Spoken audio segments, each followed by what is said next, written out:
नमस्कार दोस्तों, आप लोगों का स्वागत है पीसीएस हिंदी एकेडमी में। आज मैं आप लोगों को क्लास 7 की ज्योग्राफी का चैप्टर नंबर 5 पढ़ाऊंगा। दोस्तों, जैसे कि इस चैप्टर का नाम है प्राकृतिक वनस्पति एवं वन्य जीवन। दोस्तों, यहाँ चैप्टर आप लोगों को पहले एक उदाहरण के माध्यम से समझाया गया। आइए शुरू करते हैं। सलीमा अपने ग्रीष्म शिविर से बहुत उत्साहित थी। सलीमा नाम की लड़की है जो अपने ग्रीष्म शिविर से बहुत उत्साहित थी। अपने सहपाठियों के साथ वह हिमाचल प्रदेश में मनाली देखने गई थी। उसे सब स्मरण था कि बस जैसे जैसे चढ़ाई पर जा रही थी, वह स्थलाकृतियां एवं प्राकृतिक वनस्पति के बदलते रूपों को देखकर कितनी हैरान हो रही थी। बताया गया दोस्त कि जैसे जैसे बस चढ़ाई पे जा रही थी, प्राकृतिक वनस्पति बदलते स्वरूप देखकर वह कितनी हैरान थी। गिरिपाद में स्थित साल एवं सागवान के घने वन धीरे धीरे अदृश्य हो गए तथा पर्वतों की ढलानों पर पतली नुकीली पत्तियों तथा शंक्वाकार वितान लंबे वृक्ष दिखने लगे। बताया गया दोस्त कि पर्वतों के ढलान पर नुकीली पत्तियों वाले लंबे वन दिखने लगे। उसे पता चला कि वे शंकुधारी वृक्ष हैं। उसे ये पता चला कि वे शंकुधारी वृक्ष थे। लंबे वृक्षों पर खिले लाल लाल फूलों तथा उसका ध्यान गया। बताया गया दोस्त शंकुधारी वृक्ष थे, उसके बाद में लंबे वृक्षों पर खिले लाल लाल फूलों पर उसका ध्यान गया। वे रोंगेट्रान के फूल थे। वह जो दोस्त लाल लाल फूल थे वो रोडेट्रान के फूल थे। मनाली के आगे रोहतांग दर्रा है दोस्त तक के रास्ते में उसने देखा कि भूमि छोटी छोटी घास एवं कुछ स्थानों पर बर्फ से ढकी हुई है। दोस्त, मनाली के आगे जब वो रोहतांग दर्रे तक के रास्ते में उसने देखा कि भूमि जो है वो वहां पे छोटी छोटी घासें और कुछ स्थानों पर बर्फ से ढकी हुई हैं।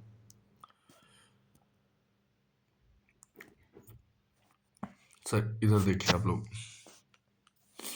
क्या अब आप बता सकते हैं कि चढ़ाई के साथ सलीमा ने प्राकृतिक वनस्पति में क्या परिवर्तन देखा? हिमालय में गिरिपाद से लेकर ऊंचाई तक सलीमा ने किस प्रकार की वनस्पतियां देखी? सलीमा के अवलोकन से हम अनुमान लगा सकते हैं कि स्थल की ऊंचाई एवं वनस्पति की विशेषता एक दूसरे से संबंधित है। दोस्त, बताया गया है कि सलीमा के आश्चर्य से हम यहाँ लगा सकते हैं कि वनस्पति की जो ऊंचाई, स्थल की जो ऊंचाई है, वनस्पति की विशेषता एक दूसरे से संबंधित है। ऊंचाई में परिवर्तन के साथ साथ जलवायु में भी परिवर्तन होता है। दोस्त, बताया गया कि जैसे जैसे हम ऊंचाई पे जाते हैं, यहाँ स्थल की जलवायु कुछ और है, लेकिन हम पर्वतों पे जाएंगे तो वहाँ की जलवायु कुछ और है। तो वही बताया गया है कि परिवर्तन के साथ साथ जलवायु में भी परिवर्तन होता है। जैसे ऊंचाई में परिवर्तन होता है दोस्त, उसी प्रकार जलवायु में परिवर्तन होता है तथा इसके कारण प्राकृतिक वनस्पति में भी बदलाव आता है। बताया गया है कि इसके कारण प्राकृतिक वनस्पति में बदलाव आता है। वनस्पति की वृद्धि तापमान एवं नमी पर निर्भर है। वनस्पति की जो वृद्धि है दोस्तों, वो तापमान एवं नमी पर निर्भर करती है। इसके अलावा यह ढाल एवं मिट्टी की परत की मोटाई जैसे कारकों पर निर्भर करती है। बताया गया दोस्त, इसके अलावा ढाल एवं मिट्टी की परत की मोटाई जैसे कारकों पर भी निर्भर करती है। इन संगठनों में अंतर के कारण किसी स्थान की प्राकृतिक वनस्पति की सघनता एवं प्रकार भी परिवर्तन होता है। इसके कारण दोस्त वनस्पति की जो सघनता होती है, प्रकार भी परिवर्तन होता रहता है। आमतौर पर प्राकृतिक वनस्पति के निम्न 3 मुख्य श्रेणियों में वर्गीकृत किया गया है। दोस्तों ये बता रहा है कि प्राकृतिक वनस्पति को निम्न 3 श्रेणियों में वर्गीकृत किया गया है। पहला जिसे वन कहते हैं, जो वृक्ष के लिए उपयुक्त तापमान एवं परिपूर्ण वर्षा वाले क्षेत्रों में उगते हैं। इन कारकों के आधार पर सघन एवं खुले वन विकसित होते हैं। बताया गया है दोस्त, जो वृक्षों के लिए उपयुक्त तापमान एवं परिपूर्ण वर्षा वाले क्षेत्रों में मतलब उगते हैं, ये सघन एवं खिले वन विकसित होते हैं।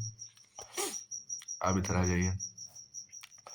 सलीमा की तरह जब आप किसी नए स्थान पर जाते हैं तो वहाँ पाई जाने वाली विभिन्न प्रकार की प्राकृतिक वनस्पतियों पर ध्यान दें एवं उन कारकों पर विचार करें कि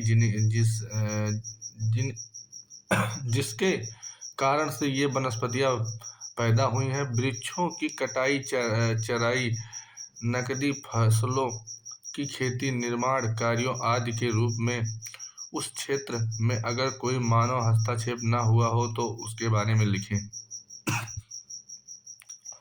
पहला दोस्त जो बताया गया है कि प्राकृतिक वनस्पतियां के 3 मुख्य श्रेणियों में वर्गीकृत किया गया है। पहला वन, दूसरा घास स्थल जो मध्य वर्षा वाले क्षेत्र में विकसित होते हैं। तीसरा कांटेदार झाड़ियाँ। कांटेदार झाड़ एवं झाड़ियाँ केवल शुष्क क्षेत्रों में पैदा होती है। जो दोस्त कांटेदार झाड़ियाँ होती है शुष्क प्रदेशों में पैदा होती है, जैसे कि जहाँ वर्षा थोड़ी कम होती है। सलीमा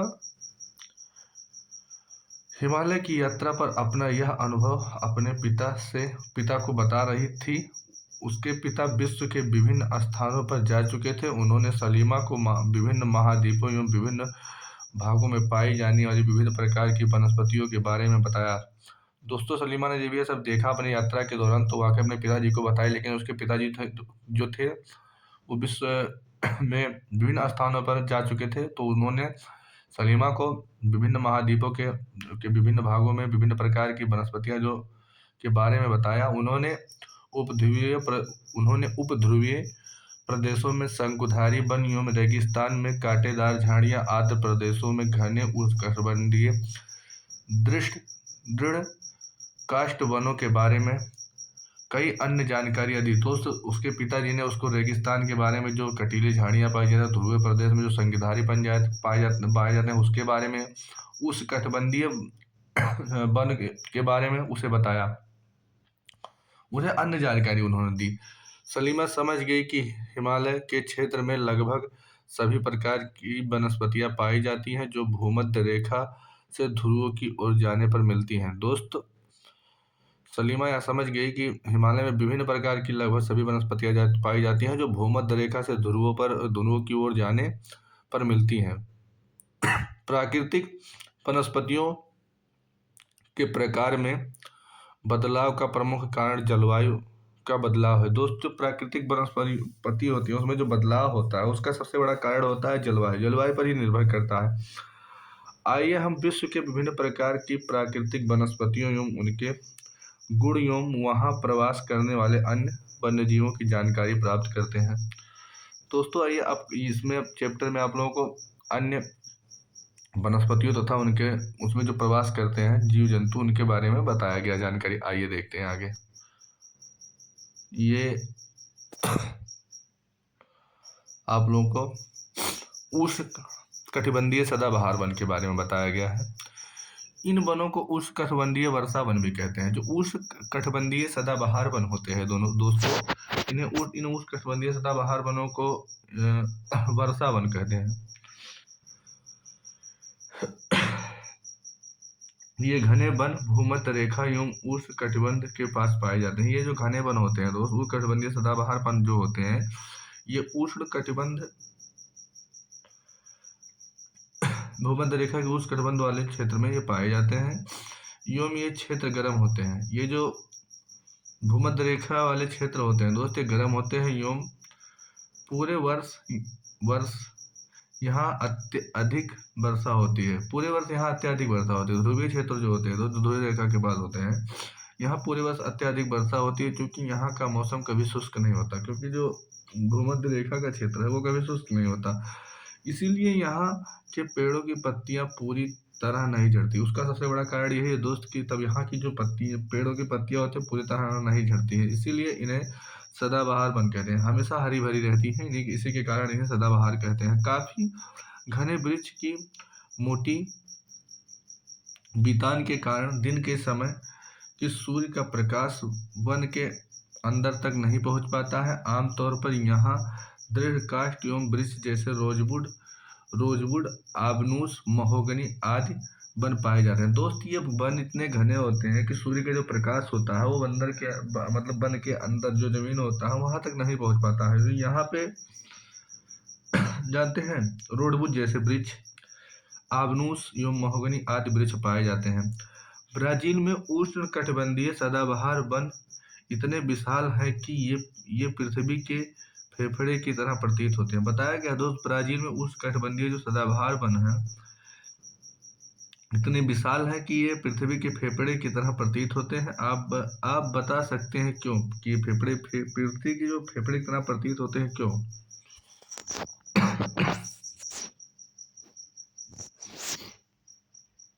अब आइए, एनाकोंडा विश्व का सबसे बड़ा सांप है दोस्त। एनाकोंडा जो है विश्व का सबसे बड़ा क्या नाम है सांप है, उष्ण कटिबंधीय वर्षा वन में पाया जाता है। एनाकोंडा जो है उष्ण कटिबंधीय वर्षा वन में पाया जाता है, विश्व का सबसे बड़ा सांप है। यह मगर जैसे बड़े जानवर को मारकर खा सकता है। ये इंपॉर्टेंट पॉइंट है, देख लीजिएगा आप लोग। अब आइए उष्ण कटिबंधीय पर्णपाती वन। उष्णकटिबंधीय पर्णपाती वन मानसूनी वन होते हैं जो भारत, उत्तरी ऑस्ट्रेलिया एवं मध्य अमेरिका के बड़े हिस्से में पाए जाते हैं। दोस्तों आप लोगों को बताया गया उष्ण कटिबंधीय पर्णपाती वन। ये पर्णपाती वन ये मानसूनी वन होते हैं, मानसून पर निर्भर होते हैं दोस्त। ये भारत, उत्तरी ऑस्ट्रेलिया एवं मध्य अमेरिका के बड़े हिस्से में पाए जाते हैं। इन क्षेत्रों में मौसमी परिवर्तन होते रहते हैं। इन क्षेत्रों में जो दोस्त मौसमी परिवर्तन होते हैं, जन संरक्षित रखने के लिए शुष्क मौसम में यहाँ के वृक्ष पत्तियां झाड़ देते हैं। जो उष्णकटिबंधीय पर्णपाती वन होते हैं दोस्त, ये गर्म शुष्क मौसम में जो अपना और पत्ती होता है वो झाड़ देते हैं। इन वनों में पाए जाने वाले दृढ़ काष्ठ के वृक्षों में साल आता है, सागवान आता है, नीम आता है तथा शीशम है। ये जो उष्ण कटिबंधीय पर्णपाती वन है दोस्त, इसमें साल की वृक्ष पाई जाती है, सागौन की वृक्ष पाई जाती है, नीम तथा शीशम। दृढ़ काष्ठ वृक्ष फर्नीचर, यातायात एवं निर्माण सामग्री बनाने के लिए उपयोगी होते हैं। जो उष्ण कटिबंधीय जो पर्णपाती वन होते हैं दोस्त, इनकी जो लकड़ी होती है ये वृक्ष फर्नीचर, यातायात एवं निर्माण सामग्रियों के लिए उपयोगी होती हैं। इन प्रदेशों में आमतौर पाए जाने वाले जानवर बाघ होते हैं।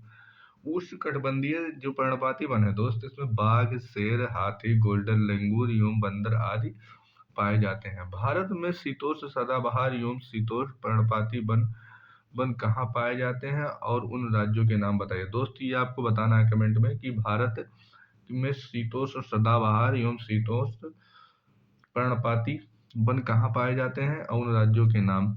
भारत में अधिकतर किस प्रकार की वनस्पतियां पाई जाती हैं, ये भी आपको बताना है। शीतोष्ण सदाबहार वन, शीतोष्ण सदाबहार वन मध्य अक्षांश के तटीय प्रदेशों में स्थित है। अब आप लोगों को बताया गया है शीतोष्ण सदाबहार वन जो मध्य अक्षांश के तटीय प्रदेशों में स्थित है। ये सामान्यतः महाद्वीपों के पूर्वी किनारे पर पाया जाता है। शीतोष्ण सदाबहार जो वन होते हैं दोस्तों, ये सामान्यतः महाद्वीपों के पूर्वी किनारे पर ही पाए जाते हैं। दक्षिण पूर्वी अमेरिका एवं दक्षिण चीन एवं दक्षिण पूर्वी ब्राजील यहाँ पाए जाते हैं। यहाँ जो वृक्ष होता है बांज, चीड़, यूकेलिप्टस जैसे दृढ़ एवं मुलायम दोनों प्रकार की पेड़ पाए जाते हैं। दोस्तों जो शीतोष्ण सदाबहार वन होता है, यहाँ पे मुलायम और कठोर दोनों प्रकार की जो मतलब लकड़ी है या पाई जाती है, पेड़ पाए जाते हैं, जिसमें बांज आ गया, चीड़ आ गया, यूकेलिप्टस आ गया इस प्रकार के पेड़ पाए जाते हैं। ये शीतोष्ण सदाबहार वन के आप लोगों को चित्र दिखाया गया है। अब आइए शीतोष्ण पर्णपाती वन। उच्च अक्षांश की ओर बढ़ने पर अधिक शीतोष्ण पर्णपाती वन मिलते हैं। दोस्त जब हम उच्च अक्षांश की ओर बढ़ते हैं तो अधिक शीतोष्ण पर्णपाती वन मिलते हैं। ये चित्र 6.11 में आप लोगों को दिखाया गया है। ये उत्तर पूर्वी अमेरिका, चीन, न्यूजीलैंड, चिली एवं पश्चिमी यूरोप के तटीय प्रदेशों में पाए जाते हैं। शीतोष्ण पर्णपाती वन होते हैं जो दोस्तों ये उत्तरी पूर्वी अमेरिका में, चीन में, न्यूजीलैंड में, चिली एवं पश्चिमी यूरोप के तटीय प्रदेशों में पाए जाते हैं। ये अपनी पत्तियां शुष्क मौसम में झाड़ देते हैं। जो शीतोष्ण पर्णपाती वन होते हैं दोस्त ये अपनी पत्तियां जानते हैं शुष्क मौसम में झाड़ देते हैं। यहाँ पाए जाने वाले पेड़ जो शीतोष्ण पर्णपाती वन में जो वृक्ष पाए जाते हैं बांज, एंस, वीच आदि। और यहाँ पे जो जानवर पाए जाते हैं हिरन, लोमड़ी, भेड़िया यहाँ के आम जानवर हैं। शीतोष्ण पर्णपाती वन में दोस्तों हिरण और लोमड़ी और भेड़िया यहाँ के आम जानवर हैं। फिजेंट तथा मोनाल जैसे पक्षी यहाँ पाए जाते हैं। फिजेंट जो होते हैं दोस्त और मोनाल ये आपको चित्र दिए गए हैं फिजेंट और मोनाल के। ये फिजेंट ऐसे दिखते हैं और ये मोनाल। यहाँ पक्षी भी पाए जाते हैं, मतलब इन जो फिजेंट और मोनाल जैसे पक्षी भी यहाँ पाए जाते हैं। अब आइए भूमध्य सागरीय वनस्पति। आप जान चुके हैं कि महाद्वीपों के पूर्वी एवं उत्तर पूर्वी किनारे पे अधिकांश भाग पे शीतोष्ण सदाबहार एवं पर्णपाती पेड़ों से ढके हैं। महाद्वीपों के पश्चिमी एवं दक्षिणी पश्चिमी किनारे किनारे भिन्न हैं। यह भूमध्य रेखीय वनस्पतियां पाई जाती हैं। जो भूमध्य सागरीय वनस्पतियां हैं दोस्त यह महाद्वीपों के पश्चिमी एवं दक्षिणी पश्चिमी किनारे पर भिन्न है और यहाँ भूमध्य सागरीय वनस्पतियां पाई जाती है। भूमध्य सागरीय वनस्पतियां पाई जाती हैं। यह अधिकतर यूरोप, अफ्रीका एवं एशिया के भूमध्य सागर के समीप वाले प्रदेशों में पाई जाती है। जो भूमध्य सागरीय वनस्पतियां होती हैं दोस्त ये यूरोप में पाई जाती हैं, अफ्रीका में एवं एशिया के भूमध्य सागर के समीप वाले प्रदेशों में पाई जाती हैं, इसीलिए यह नाम पड़ा है। यह एशिया के भूमध्य सागरीय वाले क्षेत्रों के समीप पाए जाने के कारण दोस्त इसका नाम जानते हैं क्या पड़ा है? भूमध्य सागरीय वनस्पति। ये वनस्पतियां भूमध्य सागर के बाहरी प्रदेशों जैसे संयुक्त राज्य अमेरिका, कैलिफोर्निया, दक्षिणी पश्चिमी अफ्रीका, दक्षिणी पश्चिमी दक्षिणी अमेरिका एवं दक्षिणी पश्चिमी ऑस्ट्रेलिया में भी पाई जाती हैं।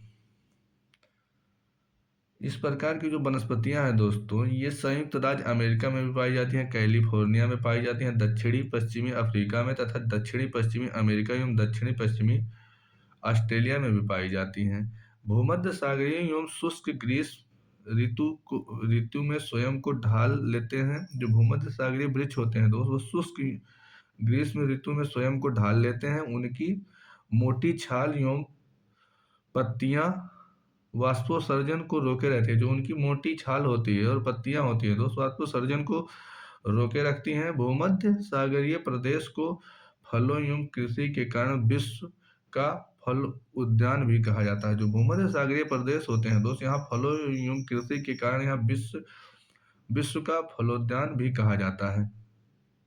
अब आप लोग ये बता ही दिया था कि ऑस्ट्रेलिया में पाई जाती हैं। इन प्रदेशों में गर्म शुष्क ग्रीष्म एवं वर्षा वाली मृदुल शीत ऋतुएं होती हैं। जो भूमध्य सागरीय जो प्रदेश होते हैं दोस्त यहाँ पे शुष्क ग्रीष्म एवं वर्षा वाली मृदुल शीत ऋतु होती हैं। इन क्षेत्रों में आमतौर पर संतरा, अंजीर, जैतून एवं अंगूर, नींबू वंश के फल पैदा किए जाते हैं। जो भूमध्य सागरीय क्षेत्र होता है दोस्त यहाँ पे संतरा, अंजीर, जैतून एवं अंगूर जैसे फल पैदा किए जाते हैं क्योंकि लोगों ने अपनी इच्छा अनुसार कृषि करने के लिए यहाँ प्राकृतिक वनस्पति को हटा दिया है, क्योंकि दोस्त लोगों ने अपनी इच्छा अनुसार कृषि करने के लिए यहाँ की प्राकृतिक वनस्पतियों को हटा दिया है। यहाँ वन्य जीव कम है। जो भूमध्य सागरीय क्षेत्र है दोस्त, यहाँ वन्य जीव कम है। अब आइए आप लोगों को शंकुधारी वन के बारे में बताते हैं। उत्तरी गोलार्ध एवं उच्च अक्षांशों में 50 से 70 डिग्री में भव्य शंकुधारू वन पाए जाते हैं। भव्य शंकुधारी वन पाए जाते हैं, इन्हें टैगा भी कहते हैं। दोस्त जो शंकुधारी वन होती है इन्हें टैगा भी कहते हैं। क्वेश्चन पूछा गया है कि टैगा वन किसे कहते हैं, तो शंकुधारी वन को टैगा वन कहते हैं। ये वन अधिक ऊंचाई पर पाए जाते हैं।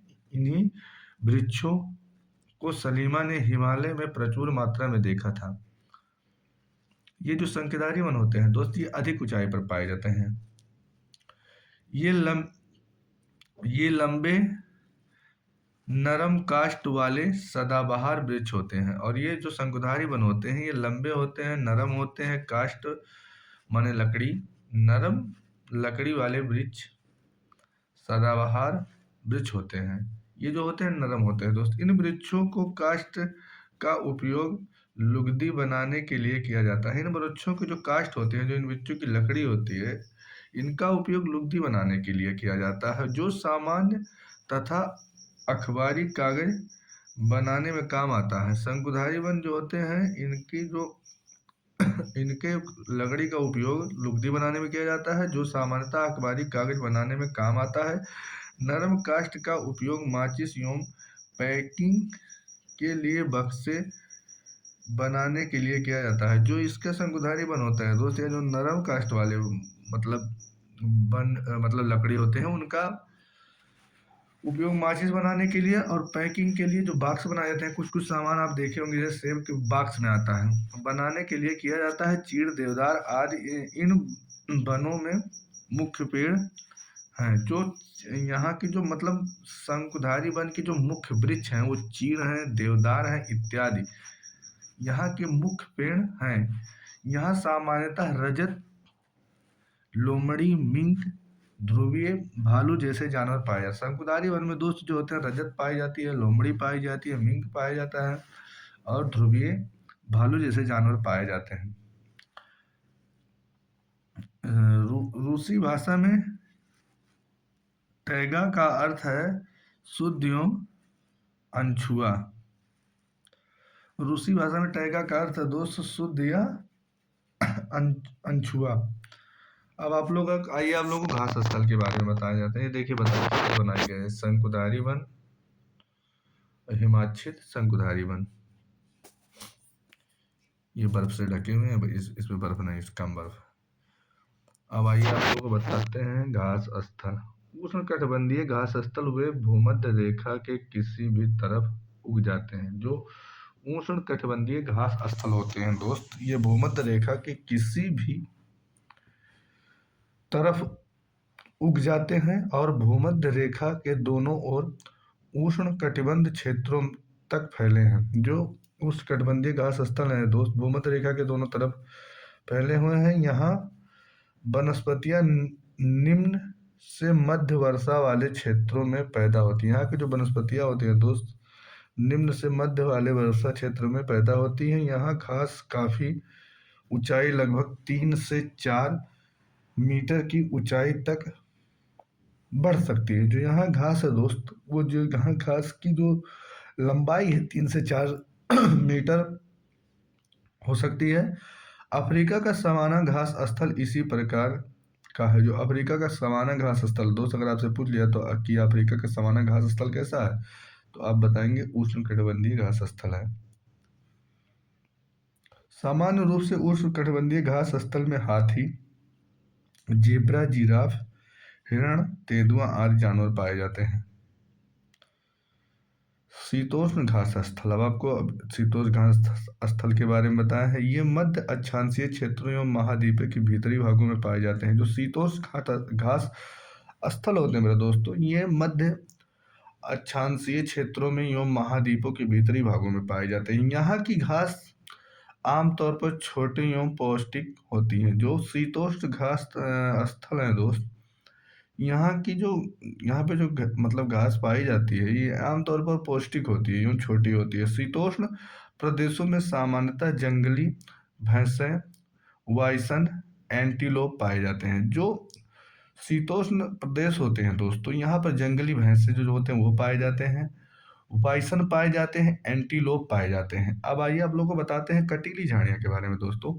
कटीली झाड़ियाँ शुष्क रेगिस्तान जैसे प्रदेशों में पाई जाती हैं। जो कटीली झाड़ियाँ होती हैं दोस्तों, शुष्क रेगिस्तान जैसे प्रदेशों में पाई जाती है, जहाँ पे वर्षा निम्न होती है। उष्ण कटिबंधीय रेगिस्तान महाद्वीपों के पश्चिमी किनारे पर पाए जाते हैं। जो उष्ण कटिबंधीय रेगिस्तान महाद्वीप होते हैं, सॉरी दोस्तों, जो उष्ण कटिबंधीय रेगिस्तान होते हैं दोस्त, ये महाद्वीपों के पश्चिमी किनारे पर पाए जाते हैं। तीव्र गर्मी एवं बहुत कम वर्षा के कारण यहाँ वनस्पतियों की कमी रहती है। यहाँ गर्मी अधिक होता है दोस्त और वर्षा कम होता है। इसी के कारण यहाँ पे जो रेगिस्तान क्षेत्र होते हैं, यहाँ पे वनस्पतियों की कमी रहती है। विश्व के मानचित्र पर रेगिस्तान प्रदेश को चिन्हित करें।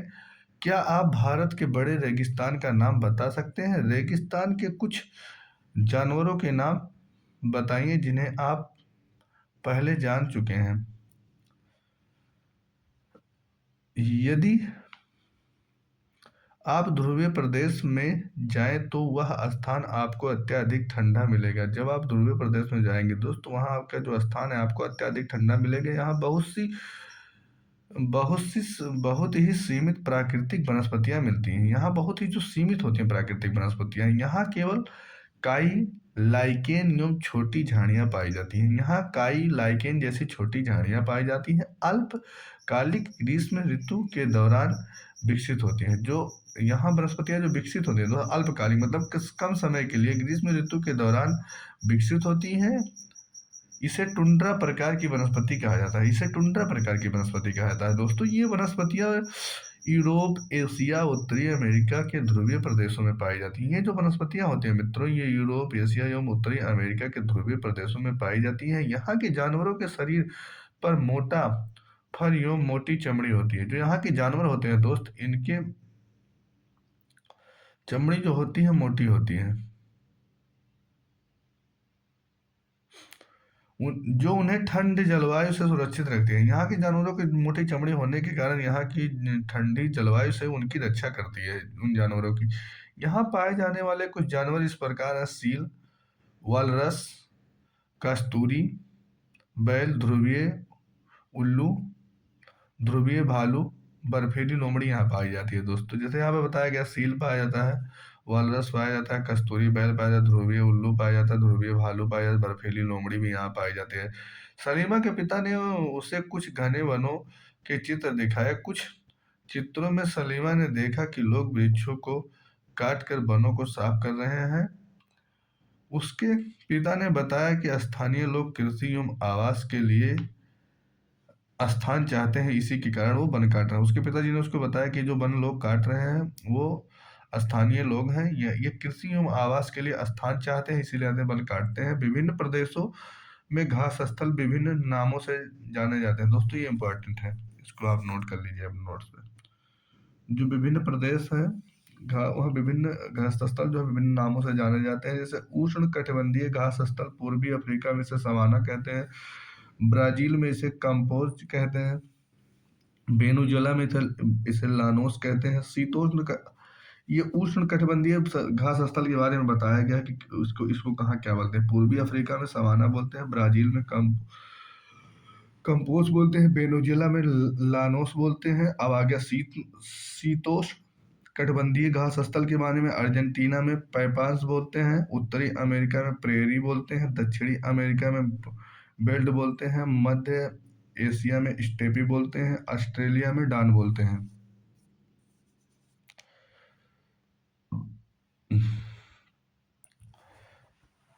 इसीलिए उन्हें वनों को साफ कर दिया। दोस्तों, सलीमा के पिता ने बताया कि जो वन कट रहे हैं उसका कारण यह है कि लोगों को आवास एवं कृषि के लिए स्थान चाहिए थे, इसीलिए उन्होंने वनों को साफ कर दिया। सलीमा सोचने लगी कि अगर वन को साफ कर दिया जाए तो वन्य जीव कहाँ जाएंगे। क्या ये वन पुनः वैसे ही बन पाएंगे अगर अगर लोग इसी प्रकार पेड़ों को काटते रहे तो भविष्य में पर्याप्त ऑक्सीजन, जलवाष्प एवं लकड़ी, फल, मेवे आदि मिल पाएंगे? उसने पूछा कि अपने पिताजी से कि मान लीजिए ऐसे लोग वन अगर काट देंगे तो आने वाले टाइम में लकड़ी, ऑक्सीजन, फल एवं इत्यादि मिल पाएंगे, और क्या ये वन दोबारा ऐसे विकसित होते हो सकते हैं? क्या आप सलीमा से सहमत हैं? अपने दोस्तों के साथ वनस्पति एवं प्राणी जगत की विविधता में हो रही कमी पर चर्चा करें, इनके संरक्षण के बारे में सुझाव दें।